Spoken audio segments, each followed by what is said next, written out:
In today's show, we're looking at the Southeast Division Summer League recap. Michael Bolton. Thanks, Josh. It's Michael Bolton here, and it's time for another episode of the Locked On Fantasy Basketball Podcast. Let's get to it. Let's get to it, indeed. You are Locked On Fantasy Basketball, your daily fantasy basketball podcast, part of the Locked On Podcast Network.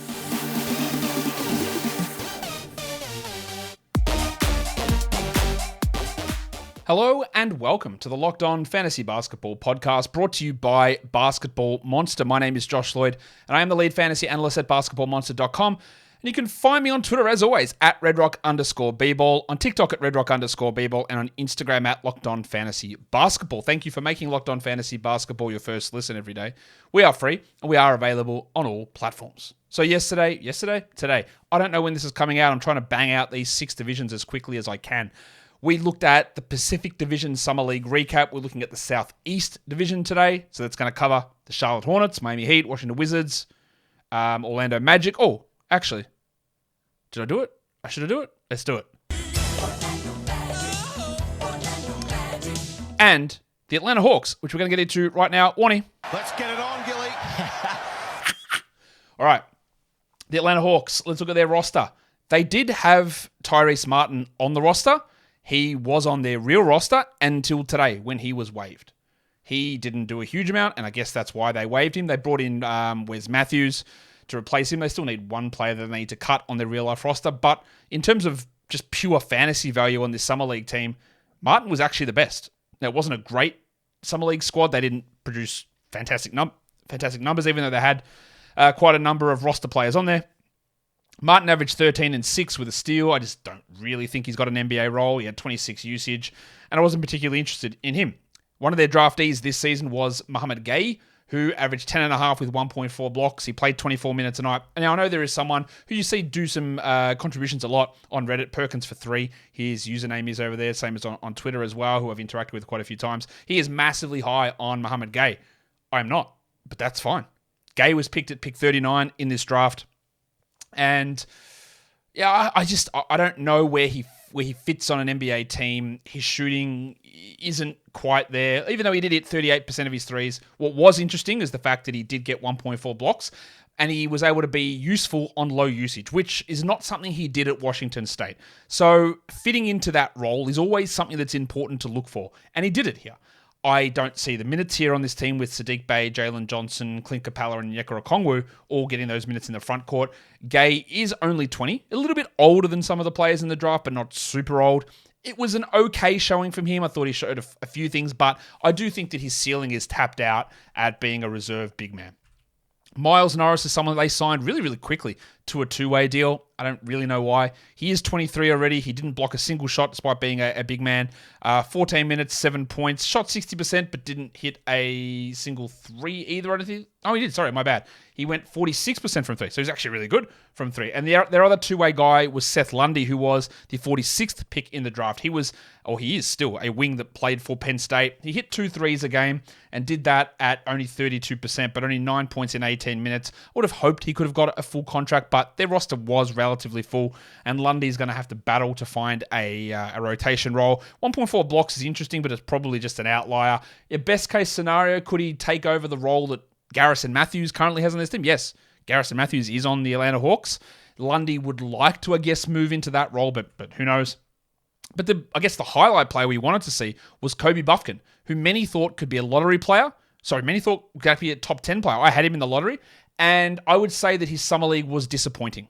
He was placed in a role where he was the number 1 guy, 31% usage, but the numbers just weren't good. 14 points, under a 3 a game, 0.8 steals, 33% shooting, 14% from 3. Now, there are a few things to look at there. Was he a bust? No, we can't make that call now. It's impossible to do that. Part of the reason that he was getting a lot of buzz was he had these insanely high finishing numbers, really good mid-range stuff, some solid 3-point shooting, good defensive numbers. Now, and he averaged 0.8 blocks and 0.8 steals, which is okay, but he just couldn't get anything to really fall. And only 14% shooting from 3 and under 46% from 2 is really bad. The passing was also really poor early on, But it did improve as he went on. But he averaged 3.6 assists to 4.6 turnovers, which is terrible. Now, he's not going to have a role early on, I would guess, because DeJounte Murray, Trae Young, AJ Griffin, Bogdanovic are going to get most of those minutes. I think he can still be a rotation guy early on. He'll get some minutes, but it'll be like 10 minutes a game. I'm not writing him off because the shooting numbers were horrendous here. And I thought as each game went on, he started to look a little bit better. Just from a processing and decision-making point of view. Still really young, even though he was a sophomore. He's still not 20, so very, very young as a player. I wouldn't use this to write him off at all. But 42% true shooting on 31 usage is really bad. But maybe this enables him to slide down some dynasty rookie drafts. Vic Krejci, I don't know that he's going to make the final roster. I think they'll probably end up waiving him. He averaged 5 assists and 6 points. He's 23. He had a couple of moments at times a couple of years ago for the Thunder, but the shooting was bad, and I'm just not sure that he's an NBA player. And I really would have loved to see more out of AJ Griffin. I would have hoped that Griffin could land himself in a larger role this season, but I'm not sure that he does. Even though John Collins is gone, I think they'll start Sadiq Bey at the 4, and then the guys who are battling to get those increased minutes are going to be AJ Griffin and Jalen Johnson. I would have loved for them to start Griffin. Wait, if they trade DeAndre Hunter, maybe Griffin can start. We'll see how they end up doing that.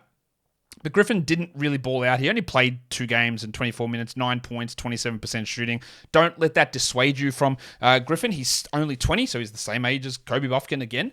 He's not even 20, he's 19. He turns 20 in a month. So very, very young as a second-year player.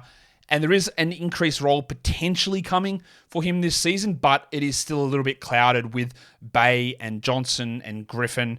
I would love for him to take over from DeAndre Hunter really, really soon. I just think we're a little bit away from that. I would be investing in AJ Griffin still in dynasty formats, although this wasn't a particularly inspiring performance from him. Today's episode is brought to you by FanDuel Sportsbook. Take your first swing at betting Major League Baseball on FanDuel and get 10 times your first bet amount in bonus bets up to $200. That's right. If you bet $20, you'll get $200 in bonus bets, win or lose. That's $200 that you can spend betting everything from the money line, over-unders, to who you think is going to hit the first home run. All on an app that's safe, secure, and super easy to use. Plus, when you win, you can get paid instantly. There's no better place to bet on Major League Baseball than FanDuel, America's #1 sportsbook. So sign up today and visit FanDuel.com/lockedon to get up to $200 in bonus bets. That's FanDuel.com/lockedon. FanDuel is an official partner of Major League Baseball. Let's go to a team that had just a ton of roster players on it. So much so I can't even fit them all on this graphic. Sorry to you, Xavier Sneed. If you're looking for your Sneed takes, it's not going to be listed. The Charlotte Hornets. So many roster players and one of the worst watches you will ever see. Watching this team was torturous. Everything about them was terrible. How is every one of these players bad? I don't know what the hell happened with this team. Because in real life, they're not as bad as with the team that got the second overall pick. Yes, they were bad last season. That was injury related. They're going to be okay. But this team was painful to watch. Didn't have that game where there was 25-5 after the first quarter. There was a game where they shot like 18% against the Spurs. They were dreadful. This whole team was bad. Let's start with Brandon Miller. Played 31 minutes, 15-7, 3 assists. Thought his passing was pretty good. Shot only 38 from the field, 31 from 3, 23 usage. And the thing about it is people go, well, when he plays with LaMelo Ball, they have better players setting him up. And that's true because no one on this team could pass. But also, when he's playing alongside LaMelo Ball, Terry Rozier, Gordon Hayward, Miles Bridges, when are they ever going to look for him? When's he going to get usage? He can't create his own shot. I thought he looked unathletic, which was part of the reason I had him down at 5 or 6 in my pre-draft big board. I had him low. Right? I'm not big on him at all as a player. Well, that's not true. I think he can be solid. I just didn't think he was as good as the other guys that I had ahead of him. So I had him at 6, actually. And nothing that happened in Summer League makes me change my opinion on that. I don't look and go, well, he's an absolute bust, because he sort of did what I thought he could do. A guy that maybe can develop into a number 2 or 3 offensive option 6-7 years from now in his career. He's still young, obviously, but he's not as young as others. Like we talked about Kobe Buffkin and AJ Griffin. He's almost a full year older than both of those players, even though he was a freshman. The defensive stuff was okay, but it's just the lack of burst, the lack of finish, the lack of creating your own shot. He didn't wow me at all. He's got good size. I stood next to him. He's big. He's 6'9". He's a legit 6'9". He's big. But as an on-court player, I I think he probably does start opening night. I also think he's going to be overdrafted for fantasy because he's not going to get huge usage and he's going to have struggles getting the ball in his hands or doing a bunch of stuff, I think. I think he's going to get overdrafted, as most rookies do.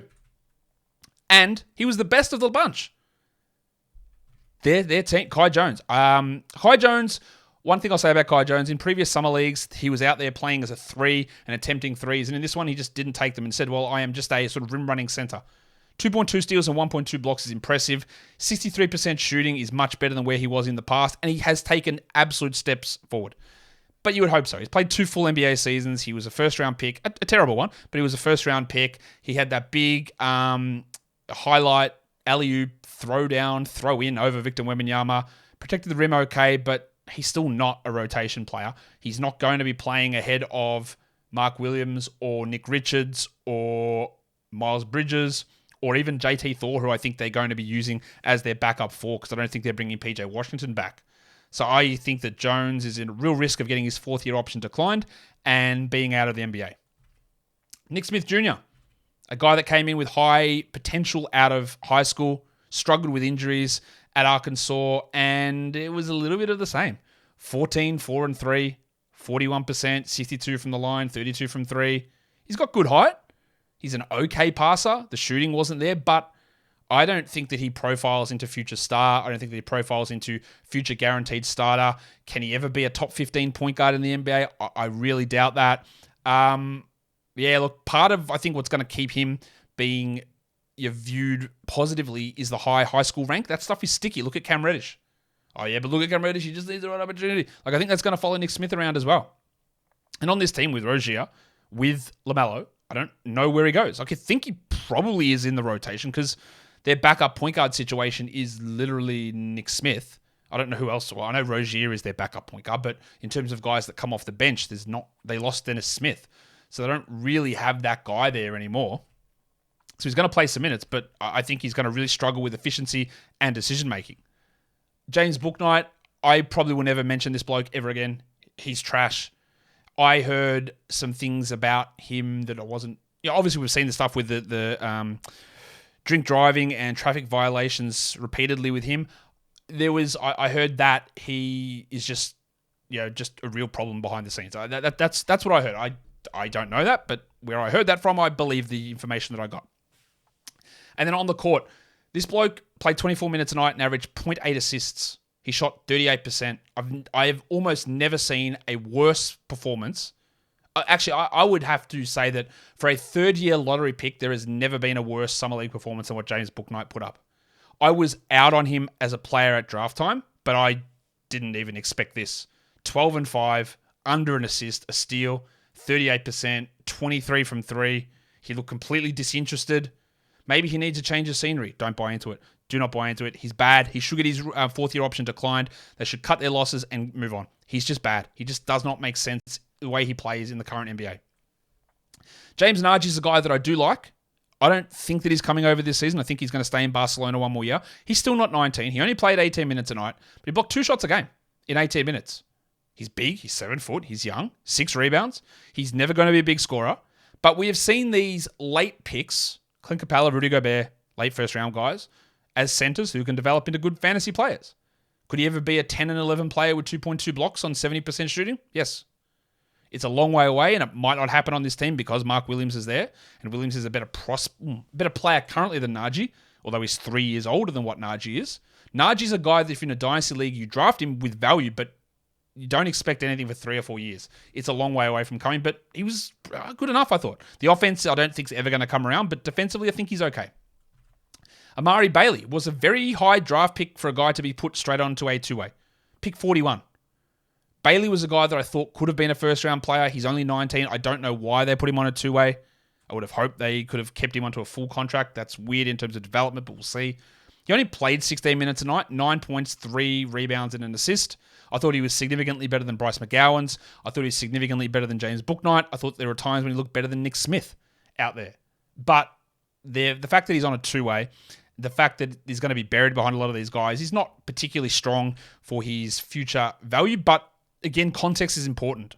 You look at him and go, well, why do you only play 16 minutes? Well, because Bouknight was playing 24, and Nick Smith played 27, and Kai Jones played 25, and Miller played 31. There's so many rostered players on this team. Bryce McGowan's played 25 minutes. That Bailey, if he was on another team with no prospects, he would have got 28 minutes a night, like if he was playing for the Clippers. He would have got 28 minutes a night, and maybe would have got 16, 5, and 5 or something, and looked much better.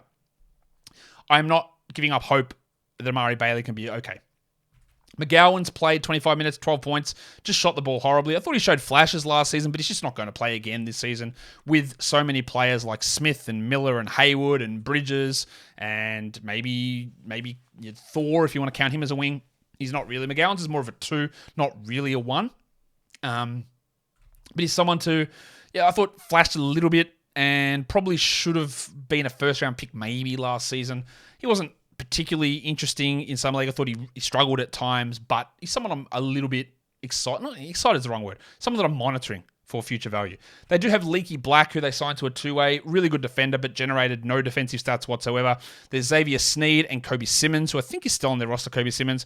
He averaged 5 points, Simmons with 4 assists. Well, maybe Kobe Simmons is their backup point guard. And Xavier Sneed had 3 points on 20% shooting. So they had 9 players play on this team that are on their roster. Not true, because Naji's not currently on the roster. So 8 players, plus pick 31 in the draft, James Naji, who are on their regular season roster, and they were still absolutely unwatchable. Miller, again, the big takeaway for me is James Bouknight's trash. Nick Smith is okay-ish, I guess.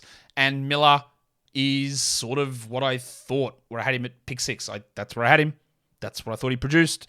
And I thought that the deficiencies in his game showed up. Let's look at the Miami Heat, who played through, I think that's Sacramento and then in Vegas. They had 5 interesting guys. 3 of their 2-way guys all played here for the Heat. Let's talk about Orlando Robinson, who was one of the best players through Summer League. They didn't bring back Cody Zeller. They have not brought back Omer Yurtseven. They signed the tank, Tom Bryant. But Robinson, I think there's a chance he's better than Bryant already. He averaged 20 and 8, 3 assists, 1.7 steals, shot 38% from 3. I think that if Bam does get hurt, I wouldn't be shocked if they give Bryant a chance immediately and quickly change over to Robinson. I think that he has legit backup center rotation every night, NBA upside. I thought he flashed it last year as well. And nothing that he showed here changed my mind. I'm not saying this because he played well in Summer League. He did play well in Summer League. I think he was a first-team All-Summer League player. He's 23. I just thought he dominated when he needed to dominate, and I think there's a chance that he's a better player than Thomas Bryant already.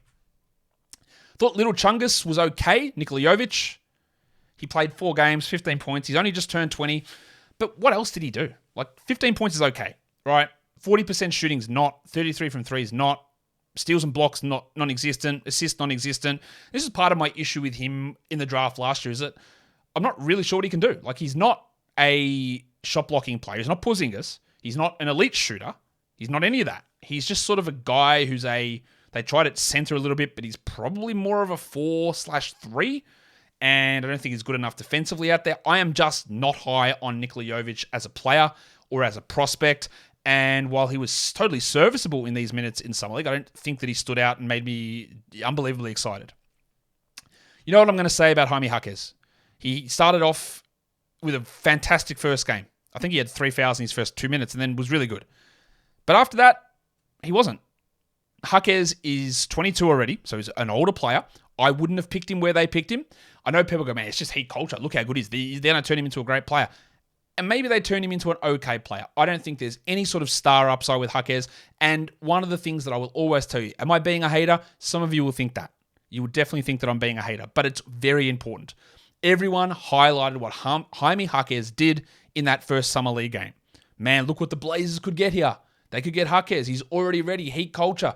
NBA ready. And then, what do you have? 4 points the next game? And he ended up averaging 13 points per game on 43% shooting. He had 1 steal in 2 games. 2 rebounds and 1.5 assists. He had an ankle problem, which did limit him. He only played 19 minutes per game, and that's part of it. 19 minutes a game across the 2 games. But we look at that first game, and then, not we, because I'm telling you that I didn't, but you have there can be the tendency to look at those numbers in that first game and go, well, look at this. Jaquez dominated. And then he was bad in the second game. And I he was not a shooter at UCLA. I think he shot 32% across 4 years from three. He was similar, not similar. So he had that struggle with his shot and where he fits in. Can he be an okay defender? Maybe. He's not. I don't think he's a power forward, but maybe on this team he has to play some minutes there. He's definitely not someone that I'm interested in drafting in redraft leagues, and I'm not that high on him in dynasty leagues. And I think that those 13 points per game in 19 minutes isn't terrible, but it's also not mind-blowing. Then there's their 3 two-way guys. Jamal Cain, who showed really quite a bit last preseason. He's already 24, but he had 15 points on some really good shooting numbers. 62% true shooting. He's a two-way guy. And their other two guys are Drew Smith and Jamari Boyea. Drew Smith and Boyea are more point guards. Kane's more of a 3/4 who can sort of play up a little bit. All of these guys were okay. Boyea averaged 7 assists. Drew Smith averaged 4.5 with 2.7 steals. Just some solid numbers. And we know that if I'm looking at those three guys, Boyea, Smith, and Kane, Kane is the guy I'm most interested in looking at Miami Heat development guys. The other guys who aren't on rosters that are worth at least keeping in your mind is Chase Audige. I think it's Audige. Maybe Drew Peterson. I'm not that interested in Peterson, but Chase is someone I'm a little bit interested to see if they can develop him. But Kane is the guy that I look at here. He was hyper efficient, and Smith with some good assists and steal numbers is someone to keep somewhat of an eye on. Let's talk about our Orlando Magic. Not a huge amount of prospects on this team.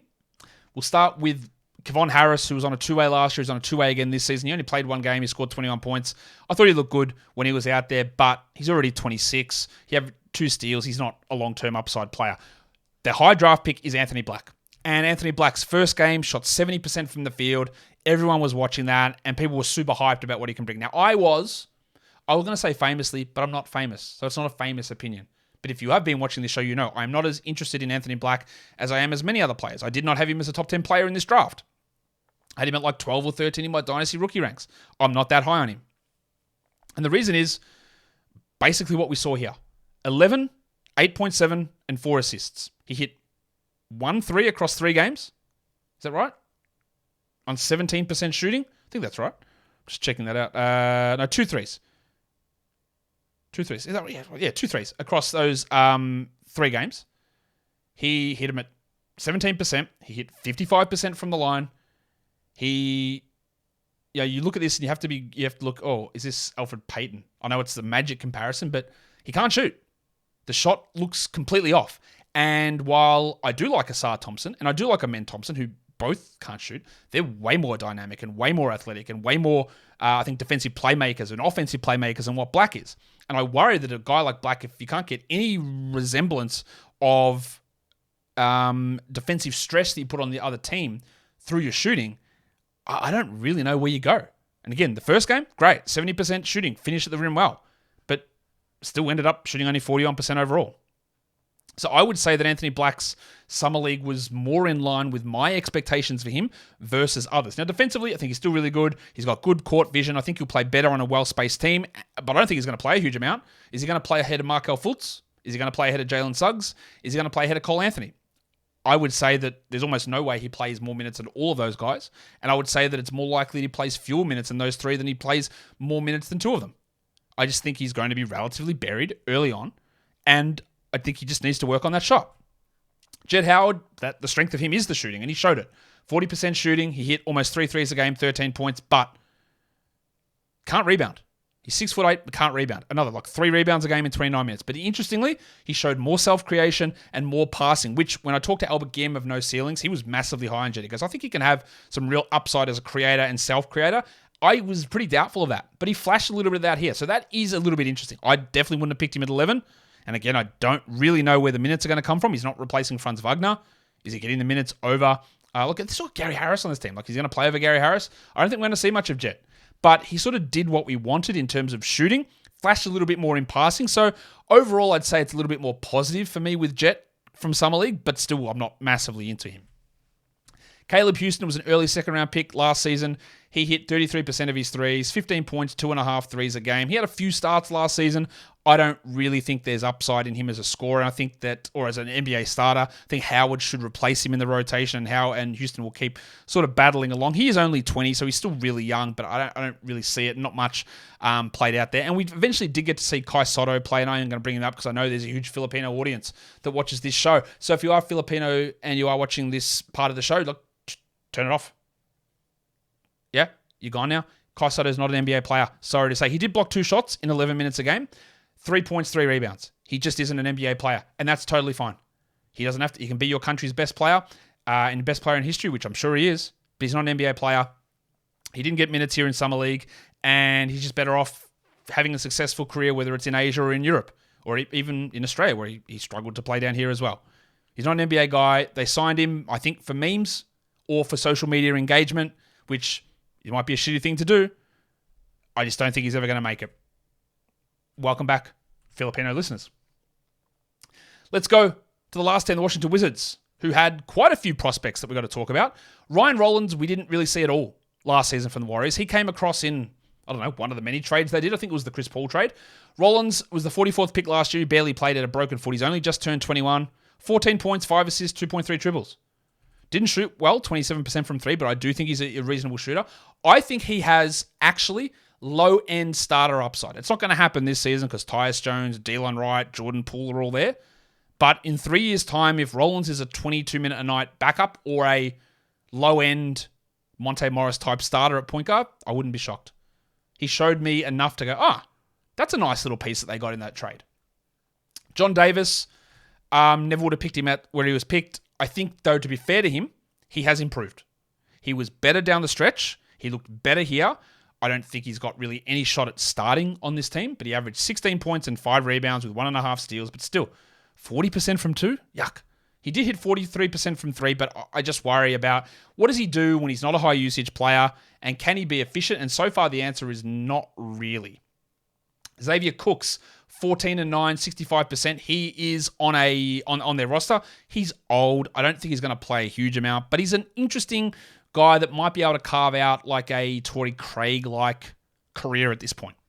Tristan Vukcevic. No word whether Vukcevic is going to play for the Wizards this season. I believe he wants to, but I don't think they're going to bring him over. He was the 42nd pick, and part of the appeal of Vukcevic was that he was a three-point bomber. He hit 23.5% of his shots from 3, which is obviously not very good. Averaged 12 and 7 with a block, but highly inefficient. And this team, the Wizards, their big man stock is low. It's Gafford and Anthony Gill, because they don't have Isaiah Todd anymore. Who's their backup center? There's no one there. So there is an opportunity somewhat for him to get some playing time, but you wouldn't want to go into the season with Tristan Vukcevic as your backup center, as a rookie who can't really defend or protect the rim well, and then the shot was off at Summer League and he's going to get roasted. I know they're aiming to be bad, but maybe they're not aiming to be bad. Maybe Mike Muscala is going to be their backup center. Jesus Christ. Their backups, that is one of the worst backup center situations in the entire NBA. Let's talk about their first round pick though. Bilal Coulibaly. The first game that I watched of the Wizards, he was invisible. He just turned 19, so he's very young, but offensively, he was nowhere to be found. I thought he defended really well. And then as the games went on, he improved. What is impressive is his length. He's very, very long. His defensive instincts are great. He blocked 2.3 shots per game. But the shot is just way off. 18% from 3, 48% from 2, 68% from the line. I liked that he was able to ramp the usage up a bit to 19%. He averaged 12 points, 4 rebounds, and 2 assists. There is zero chance in my mind that he is a starter for this team this season. I know people just think, well, we're bad. We're just going to start the young guy. Almost no chance. He is going to be drafted in fantasy leagues, redraft, and I think it's going to be a mistake. I'll tell you why. Because I think they're going to start Tyus Jones, Jordan Poole, Daniel Gafford, Kyle Kuzma. Lock all those 4 in. 4, not 5, 4. Leaves one spot. Corey Kispert, Denny Avdia, Johnny Davis, probably not. Coulibaly, yes, you want to see what he can do, but I think it's a terrible idea to get him in there playing big minutes straight away. He is very much not ready. The instincts are there. We see a few little flashes, but it would be foolish to see him play big minutes straight away. And the fact that how lost he was offensively early on in this I think, backs that up for me. Defensively, I like it. I think he's going to be a good defender. Offensively, I am not convinced. Patrick Baldwin, you watch him play, came across from the Warriors in that, I think it was the Trace Jackson-Davis trade. Played 27 minutes, but I need him to shoot better. You watch him and they go in, that looks smooth. And then you look at the numbers, and it's why eye test is important, but also not the be-all and end-all. Because you can watch the little highlights of Baldwin and go, that big man, 6'10", he hit a 3. Yeah, 27% of them. He needs to be a 40% three-point shooter, but he's not. 8 points in 27 minutes, 1.3 blocks is nice. There is the framework there of a 3-and-D sort of a player, a 3-and-D big man, a stretch big man, but much like his college career at Milwaukee, he didn't hit threes, and he didn't hit them again here. There's a chance maybe at a rotation role for him as like the 11th or 12th man, maybe, behind Kuzma and behind Avdia. But he needs to step up. I think Rollins is a better prospect than Baldwin, even though Baldwin was the first-round pick. But I'm not out on Baldwin completely. He is still young. He's only 20. Vukcevic is 20. Calably's 19. Baldwin's 20. Rollins 21. Johnny Davis 21. So a few young guys here. But they need to show a little bit more. And then Quentin Jackson's on a two-way. He had 7, 4, and 4 in 19 minutes. Not sure he's going to play a huge amount. But I thought when he got some minutes last season, there was a couple of little things. Maybe just a name to keep in mind for end-of-season tanking, which is almost definitely going to happen with this team. And that'll do it for me today from the Southeast Division, Summer League recap. Follow this podcast, Apple Podcasts, Google Podcasts, Stitcher, Spotify, and on the Odyssey app. Yes. If you're on YouTube, give it a thumbs up and leave your comments down below. Guys, we are done here. Thank you so much for listening, everyone. See ya.